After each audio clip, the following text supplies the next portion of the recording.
Votre sécurité sera demain ma priorité.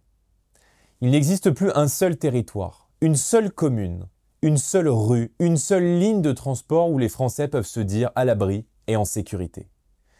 120 attaques à l'arme blanche par jour, un refus d'obtempérer toutes les 20 minutes, près de 1000 agressions et 1000 cambriolages par jour.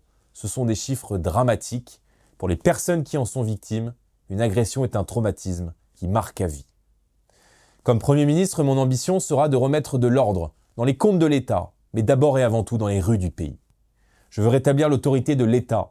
Je veux rétablir pour chaque Français et chaque Française la sécurité partout.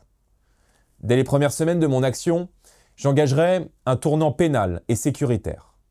Je renforcerai d'abord l'échelle des peines avec plus de sévérité. J'instaurerai des peines minimales et des peines planchées pour casser la récidive.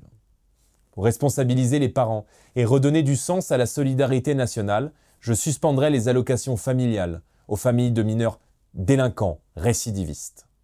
Je supprimerai l'excuse de minorité. Je considère qu'un mineur qui commet des actes graves doit être jugé comme un adulte et non comme un enfant.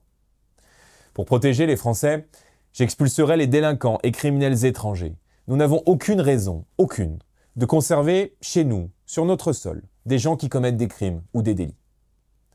Mon gouvernement sera aux côtés des victimes et des forces de l'ordre. Il sera intraitable avec une délinquance qui empoisonne la vie de nos concitoyens.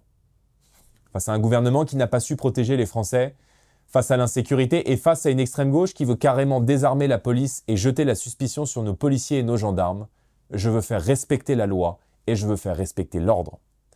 Que chacune et chacun d'entre vous puisse circuler dans les rues de France sans crainte d'être agressé. Que chacune et chacun retrouve la tranquillité nécessaire à une vie épanouie. Que les femmes puissent sortir sans crainte d'être harcelées. Que les fêtes de village soient à nouveau sereines. C'est ma priorité et je sais que c'est aussi votre espoir. Alors les dimanches 30 juin et 7 juillet, votez d'abord et avant tout pour votre sécurité. Je compte sur vous.